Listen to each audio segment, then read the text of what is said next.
On this episode of Locked On Angels, what's the one thing that each of the starting 9 needs to do in order to have a successful 2025? We've got something to talk about, and we've got something for everyone in that starting lineup. Lots to get to. It's time to get locked on with Mike and John, and this is Locked On Angels.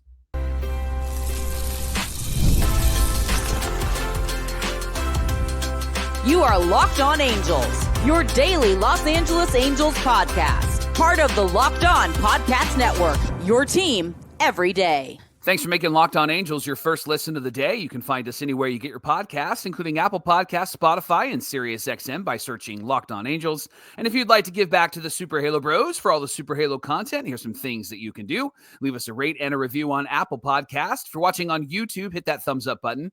And if you're not subscribed already, please subscribe and become a Locked On Everydayer. And whether you're watching or listening, come over to YouTube and leave a comment. It's one of the best ways to get in touch with us and be a part of the conversation. Happy opening day, and thanks for being here for this episode of Locked On Angels, where it's your team every day. You've got the Frisch brothers here with you, a.k.a. the Super Halo Bros. My name is John, and that's my brother Mike. And my name is Mike, and that's my brother John. It's the day we've been waiting for all winter. It's finally here. It's opening day. These games count, and we're here talking Angels baseball with you 5 days a week, Monday through Friday, every single weekday, however you want to slice it.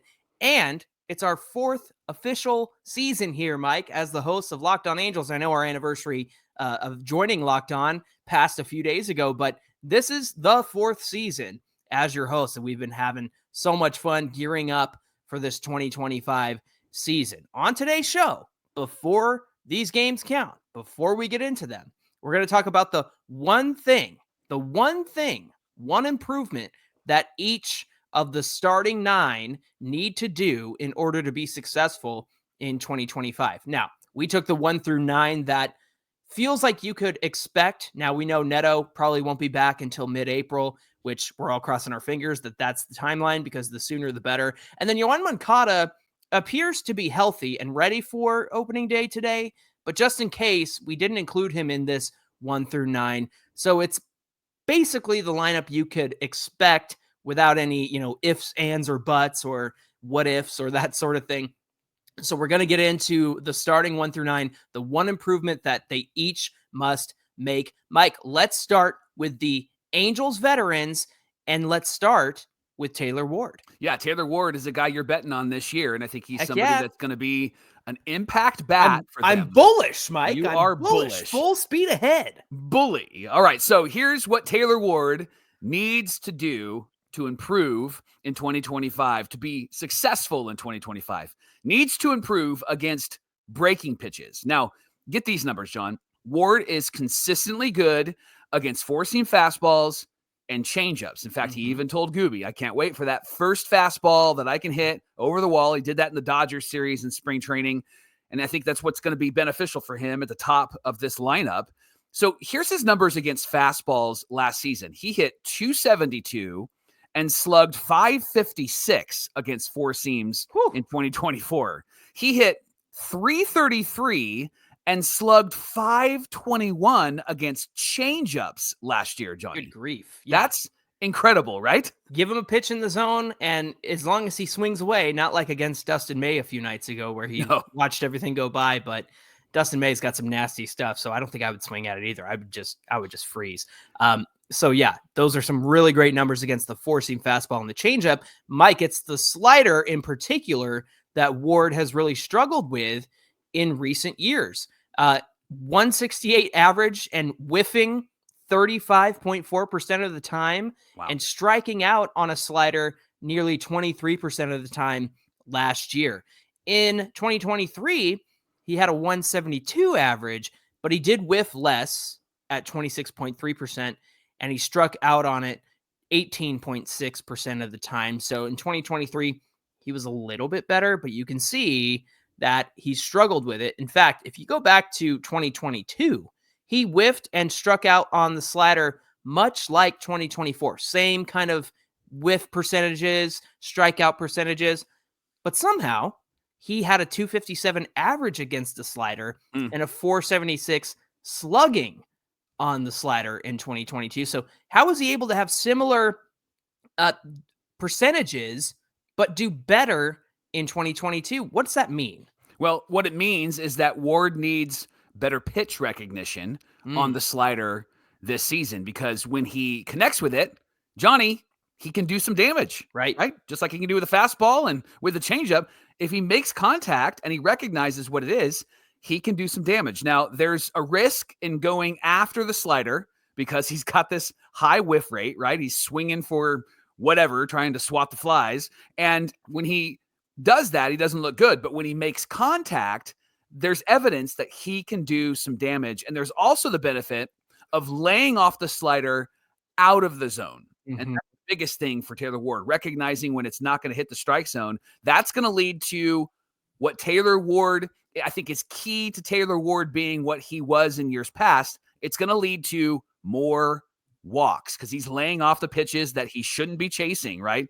And something that is going to help him and help this lineup because he's the leadoff guy. Yeah. He's going to get on base. Yeah. Let's talk about Mike Trout. Trout has struggled in recent years with the fastball at the top of the zone. So his one improvement needs to be that top of the zone contact. Let's go back to his last MVP season, 2019.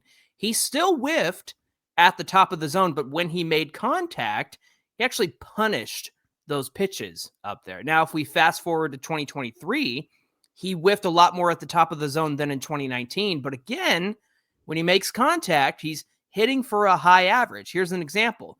In the top middle of the strike zone, he whiffed on 33 percentages up there. But when he made contact in that spot, the pitches landed for a 462 average, Mike. So again, somebody who needs to be able to make contact and do damage when they do make contact, even in the trouble spots of the zone, that's going to be very beneficial to Mike Trout. How can he do this? Why don't you tell us? Yeah, needs to shorten up. Shorten that swing up, buddy, right? Right. And emphasize contact at the top of the zone because he does real damage when he makes contact. But pitchers also know that it's a hole in his swing, and they can take advantage of that. So Trout needs to know when it's high and outside of the zone versus when it's in the zone, and he needs to shorten up the swing, not try to swing for the fences, but to make contact because, as the evidence shows, the stats show, when he makes contact, he can be really effective. It's going to land for a hit, right? There was a great article from Jeff Fletcher of the OC Register talking about Mike Trout recognizing the changes he's needed to make in his approach at the plate. And the one thing I loved about it was his dad said, hey, go look at your rookie card. So Trout gets his rookie card. And he says, look where your hands are. And that's what really sank in for Trout was like, oh, yeah, look, that's way different than where I'm at now. And I was just like, what a dad move. Be like, hey, look at this rookie card and make him recognize it out of that. I thought that was pretty cool. And you could see it at spring training. He did have an adjustment where his hands were, and it was very different than what he's done in years past. Almost like his hands were a little bit more bent, and in years past, he was more straight up Shohei Ohtani-ish with his hands. You're seeing actually a lot of hitters do that. You saw Rengifo shift his hands a bit last season, and then he ended up being a 300 hitter. Let's talk about Rengifo for a moment, John. The key to Rengifo, you ready for this? The one improvement. Stay healthy. Yeah. You got to stay healthy and play in the second half. Luis Rengifo, look at me, eyeball to eyeball right now. You got to stay healthy, bro. Right, Johnny? Yeah. So what drove me nuts, Mike, was that he used to be referred to as a garbage time player, quote unquote. And that's because in the second half of the season, he would go off. And you and I speculated that, you know what, if he just has consistent playing time, he's going to be really good. Yeah, and we were told we were delusional, which is, I guess, the word of the year, by the way. Delusional. That's like a baseball word, I guess. I'm banning that word from Locked On Angels. Figure out get a better word. Yeah, there you go. And so he would go off in the second half of the season, but that's because the Angels were way out of it for the year. And then he, would fill in for guys when Trout was down or Rendon was down, like you needed Rengifo's bat in the lineup. So in the second half, he would get a ton of playing time. And while those guys were hurt, Rengifo would get a lot of plate appearances. And it turns out we were right. He needed consistent playing time because then in 2023 and 24, he started out the season with a full-time role. If you go back to 2022, remember, he started out, I believe, in AAA that season, which feels like a lifetime ago, but that's where Rengifo was. Now he's a valuable part of this team, and he has a full-time position on this roster. He's proven to be very valuable. But the problem is now, rather than being a quote unquote garbage time player in the second half, he's been absent for the second half because of injury the last 2 years. So we need Rengifo to be that 300 average hitter for the first half. Then we can trade him at the deadline and get a great pitcher back. No, I'm just kidding.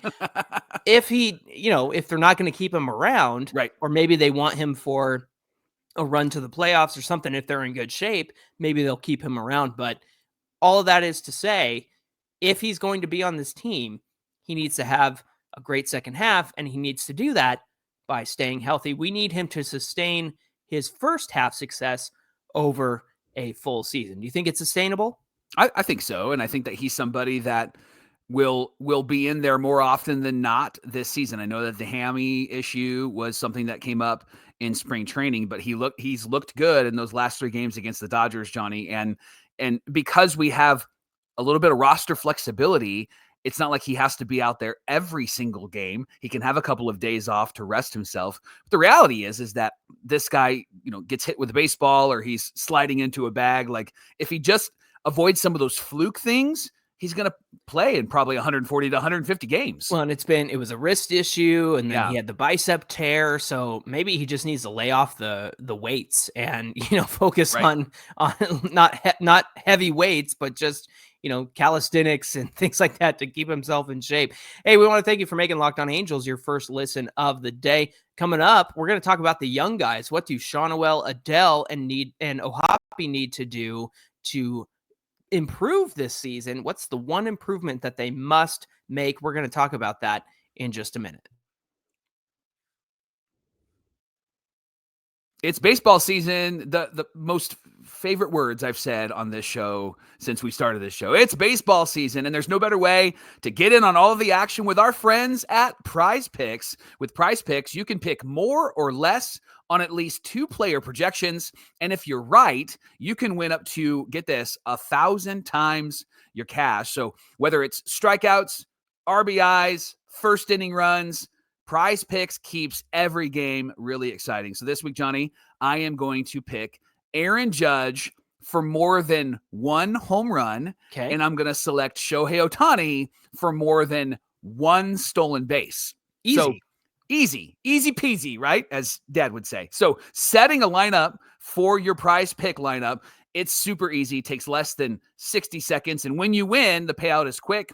It's safe and secure. And then every Tuesday, you can take advantage of what they're calling Taco Tuesday, where PrizePicks offers discounts on select player projections for even more value. They're here to help you win and win often. So download their app today and use their promo code LOCKEDONMLB, and you're going to get $50 instantly when you play your first $5 lineup. Again, promo code LOCKEDONMLB for $50 instantly after you play your first $5 lineup. PrizePicks, run your game.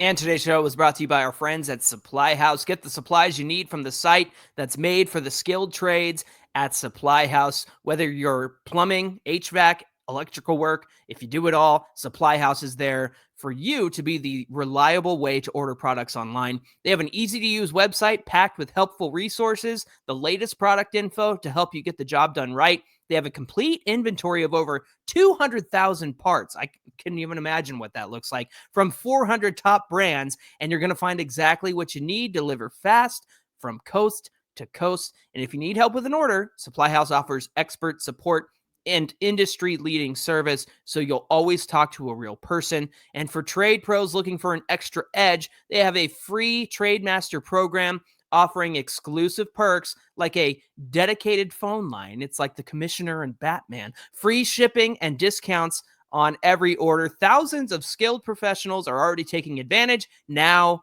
it's your turn. So join the Trade Master program today at supplyhouse.com/TM. Start ordering plumbing, HVAC, and electrical supplies with just a few clicks. Plus, use our promo code SH5 for 5% off your first order. That's supplyhouse.com. This is the Locked On Podcast Network, where it's your team every day. Thanks for making Locked On Angels your first listen of the day. Mike, we've had a lot of questions about how can I even watch the Angels this season. And so it's been confusing. I will give people that. But FanDuel Sports Network has made it incredibly simple this season. You can stream live Angels game throughout the year, no more in-market blackouts, and you can use the promo code baseball30 to start off with a 30-day extended free trial at FanDuelSportsNetwork.com/packages. Again, baseball30 at FanDuelSportsNetwork.com/packages. It expires May 2nd, so you got a little bit of time, but don't hesitate because you want that 30-day free trial. It's $19.99 a month after the free trial. You can cancel during the free trial to avoid charges. There are some eligibility restrictions that apply, but this seems like the easiest, straightforward, simplest way to watch Halos baseball. Get on it today because it's opening day. You don't want to miss it. So head on over to FanDuelSportsNetwork.com/packages. Use the code baseball30 and you'll be all set.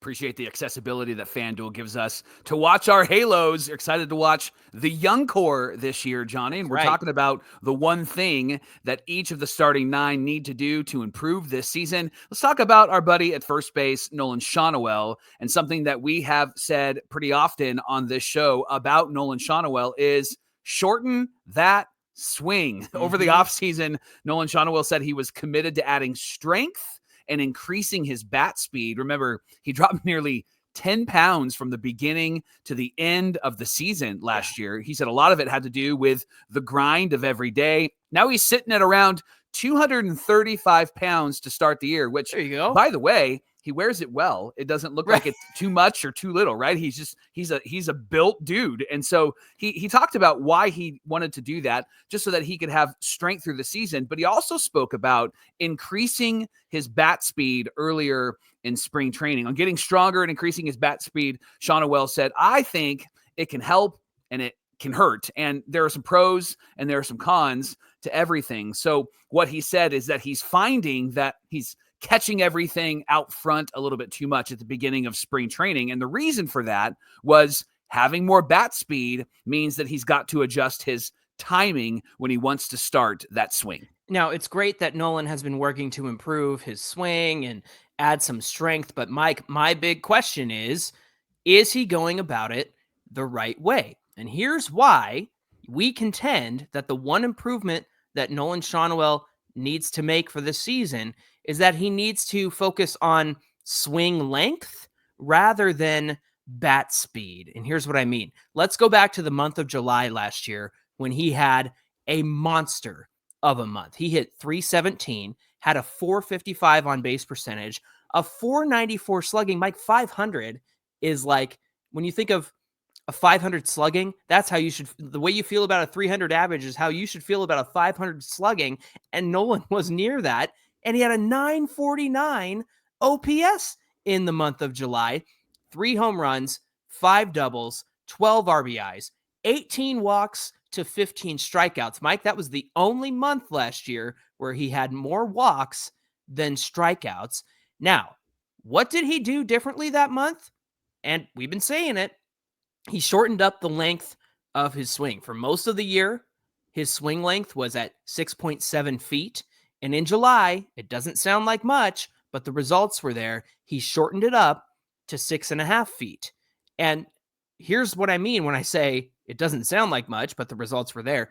His swing and miss dropped from 15.8% in June to just 11.7% in July. Wow. His slugging percentage went up from 393 in June to 494 in July, as I mentioned earlier. The biggest change of all, Mike, was that the average launch angle in June, 6 degrees off the bat. 6 degrees. That means he's not lifting the ball very much, if at all.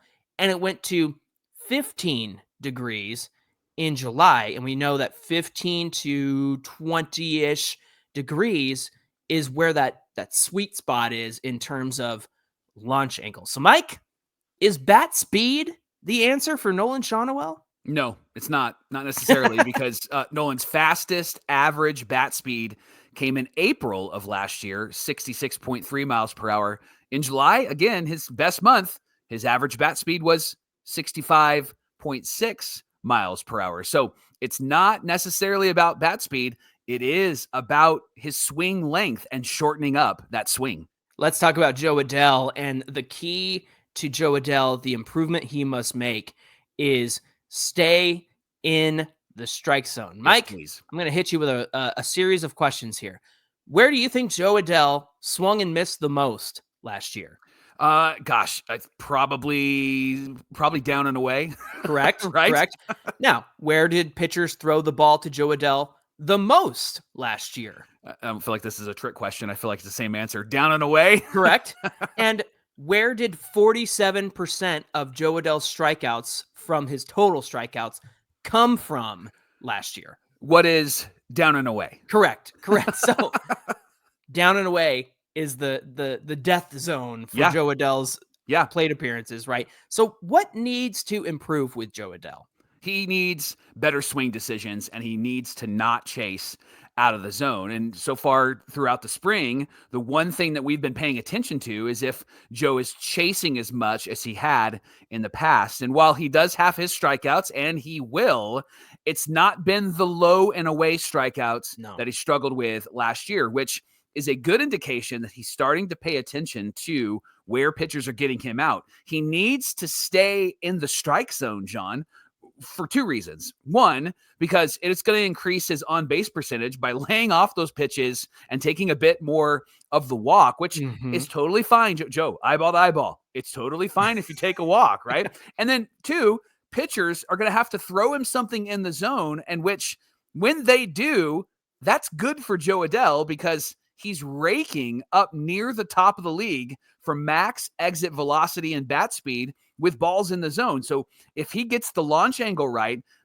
that's going to lead to a lot more hits, a lot more doubles, a lot more triples, and a lot more home runs. In fact, you put, I think yesterday's show in our comments, Jo Adell, possibly 30-30 season, right? 245 average, 30-30 season. I could easily see that this year. I think that he's going to be able to get to that. He's going to be, gosh, I always reference this. I wish I could remember the everydayer who said he could be like Adolis Garcia, and I fully agree with that. Let's talk about Logan O'Hoppe and what he needs to do to improve this season. The one improvement he must make is that he needs to improve behind the plate. Now, we know Logan O'Hoppe was one of the best offensive catchers before he struggled to end the year last year. And over the offseason, he talked about, he knows where he went wrong. He was doing too much in terms of, practice swings and game prep, and he really exhausted himself before he actually got out to the game. So rather than talk about the offense, because we feel like he's got a handle on that, let's actually talk about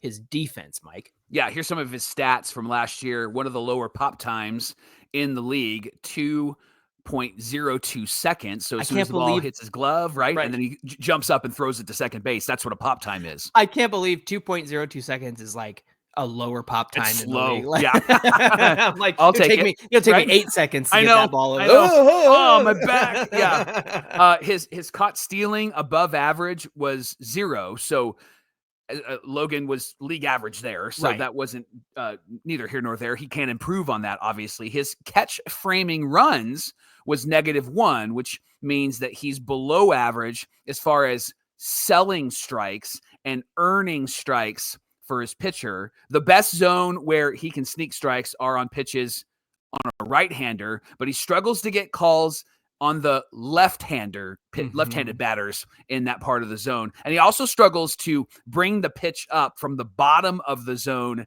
and get a call. And so maybe Travis d'Arnaud can teach him a thing or two about how to do that. Yeah, and then finally, blocks above average. So O'Hoppe is actually above average there, but d'Arnaud was even better at it last year. And so for him to, you see him throw his whole body in front of the ball. He even reaches out to catch things that there's nobody on base. He doesn't need to catch those wild pitches, right? But he's just, he's in there and he's a gamer and he's, 100% dedicated to what he's doing. But yeah, I think those catcher framing runs are going to be a big part of what he can improve on. But also, Mike, he's going to learn a lot from Sal Fasano and Travis d'Arnaud. He's already said as much that the game calling and the game prep has been a world of difference this season, and that was just in spring training. So it'll be interesting to see what kind of growth Logan O'Hoppe has in this area as we jump in to 2025. My family and I are the type of baseball fans that when we go to Angel Stadium, we bring our own snacks. And then if we're maybe feeling a little bit frivolous, we'll go and get the something tasty, something good, something yummy at the stadium, right? But the reason why we bring our own snacks is we're trying to enjoy the game and not get too sugared up, which is why I love Wonderful Pistachios. It's a snack filled with both deliciousness and nutritiousness. It's filled with a good source of protein. Wonderful Pistachios is one of the highest protein nuts. Each 1 ounce serving has 6 grams of protein. It's going to give you 10% of your daily value. Plus, they're packed with fiber and better for you unsaturated fats to keep you going all day long. Maybe it's an extra inning game and you're going to need a little bit of extra energy, right? And so that's why you need Wonderful Pistachios. Maybe you can pick up the no shell variety, easy to grab into the bag, pop some in your mouth. Or if you love cracking open the shells, the in-shelled option is a classic favorite. So get snacking and get cracking with the snack that packs the protein punch. Visit wonderfulpistachios.com to learn more. Mike, we've got some newbies on the Angels this year, some new guys who are going to be in the 1 through 9. And again, we do have, Yoan Moncada status is a little bit up in the air and what that looks like. So what we've decided to do is talk about Jorge Soler, Kevin Newman, and Tim Anderson. Mike, what's the one improvement that Jorge Soler must make this season? Jorge's got to read the room. And what we mean by that is we've talked a lot about the need for situational hitting with the Halos over the last couple of years. And when it comes to Soler, he's actually pretty good at reading the situation and knowing what to do, right? Yeah. For last year, if you look across 3 situations, nobody on base, guys on base, and then runners in scoring position, it's a very how do I say this? Very different results in those 3 situations. With nobody on, Jorge Soler has walked the most at 13.5%. And then he also K'd the most with nobody on, 26.2% K rate there. With men on base, he did walk less, but he also K'd less. But his average among nobody on, men on base, and runners in scoring position was actually the worst at 237. Finally, Mike, with runners in scoring position, he walked 12.1% of the time, which is not the highest situationally, but better than with men on base. But he struck out at the least of all 3 situations as well. And in fact, had the highest batting average of all 3 at 255. So with runners in scoring position, that's kind of when he steps up and knows when to be a threat, knows when to walk and keep the line moving. He's very good at being a productive hitter with runners in scoring position, but he's also shown a willingness to let a pitcher give him a walk if he has to. Now, this could all depend on who's batting behind him in the lineup as well, especially whoever is batting 5th. So I feel like if Jorge Soler can pick his battles, read the room, know the situation, he's proven that he's pretty apt at that. And I think that he could continue to do that this year. Again, pick your battles, know when to take that walk, and know when it's like, I'm the guy. I gotta drive some runs in right now. I'm gonna get up there and do it. Doesn't it feel so good to have a threat behind Mike Trout in this lineup? Yeah. It feels like it's been since Shohei, right? Like we haven't had a real threat in this lineup. So I think Soler is going to be really good at reading the room and picking his battles. Having a threat and actually being on the field, Trout and that threat at the same time, would be fantastic for this season. Now, let's talk about Kevin Newman for a moment. And the thing that he needs to improve on is just understanding that less is more. When Newman was signed, we often talked about that we want him to be a luxury rather than a necessity. He's the kind of guy that you want off the bench or the kind of guy to play every now and then because you have an infield that you trust. Obviously, with Neto out, he's going to get an everyday opportunity, which is great. I really like him. But Johnny, why would we say that less is more when it comes to Kevin Newman? It's really interesting because when he plays fewer games across a whole full season, those are when he's had his best seasons. So when he's not in an everyday role, he's actually more successful, Mike.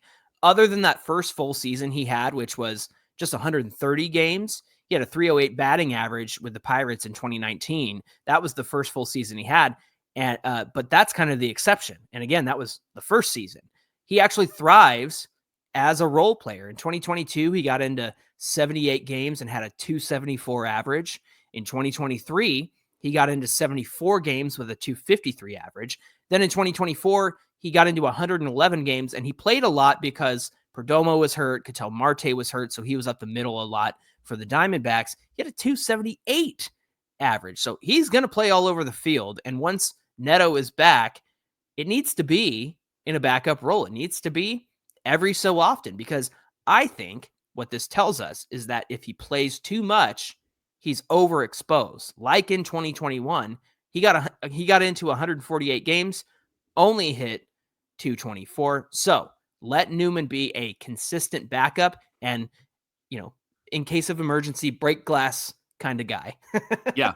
Last but not least, let's talk about Tim Anderson, Scott Braun's favorite guy. We think that he needs to work on being patient. He's never been a great walk guy over the course of his career. He's ranked at the bottom in the league in walk rate. He's been a bat first guy who really loves to swing, and it makes sense because he's a former batting champ. He's had multiple seasons of hitting 300 or higher, so that's a really good thing. But one thing that we noticed with Anderson this spring is that he still has that habit of not wanting to take a walk. Mm-hmm. And if he's going to hit second, if he's going to be in the lineup second, he's got to learn. He must, let's just put that in there. He must take a walk because he's got Mike Trout and Jorge Soler behind him. Yeah, I hope he's not permanently hitting second. I really hope they move Rengifo up there. But look, Mike, this is a fresh opportunity for Tim Anderson, one where he's trying to prove that he still has it, and also that he's got a chance to turn things around from how horrible it was with the Marlins last year. Of course, he had issues, on the field and off the field, but part of that fresh opportunity is being willing to make adjustments and adjust your game. Look, he might not be the batting champion he once was, and that's okay, but you got to be willing to change because of that. And part of that change is the willingness to show some patience at the plate and take a walk. He doesn't have to be the centerpiece of the White Sox anymore. He's not the face of the franchise anymore. He doesn't have to be the hero. But what he needs to be is someone who contributes to the greater good, which is helping this team win. So he might not be the hero every day, but that's okay. But if he's willing to be part of the machine, so to speak, read the room and be situational so that he can show some patience and take walks. Look, I'm not afraid for him to swing it. But what we've seen so far in spring is that that's like the default, right? He's always going to swing it. I think he needs to dial that back, read the room, and make sure that he's being situational when he's up there at the plate so that this whole team can have success in 2025. Hey, thanks for making Locked On Angels your first listen of the day. Now for your second listen, check out Locked On Fantasy Baseball with our friends Matt and Dom. They're going to help you win your league, and you can find their show on YouTube or wherever you listen to podcasts. Hey, it's a big day, so be sure you follow us on Twitter at Locked On Angels, at Super Halo Bros on Twitter and Instagram. Whether you're watching or listening, come on over to YouTube, find today's show, get in the comments section, hit that like button, hit that subscribe button, help us get in front of other Angels fans so they can find out about Locked On Angels. Mike, what are we talking about tomorrow on the show? We're the place where you can get all of the detailed, statistical, metrics-driven breakdown of what happened in the game. We'll share our opinions, but we're also going to share what actually happened, the stats, the numbers, all of that. And that's going to happen all season long, and we're going to get started with that tomorrow as the Angels play the White Sox. We'll recap that on Locked On Angels. Looking forward to that. Going to be lots of great discussion and conversation here on the show. Until then, my name is John, and that's my brother Mike. And my name is Mike, and that's my brother John. Thanks for being here, everybody, and we'll see you back here on Friday. Mickey Moniak signs with the Colorado Rockies. Hey, good luck, buddy. Hit some home runs, buddy. 30.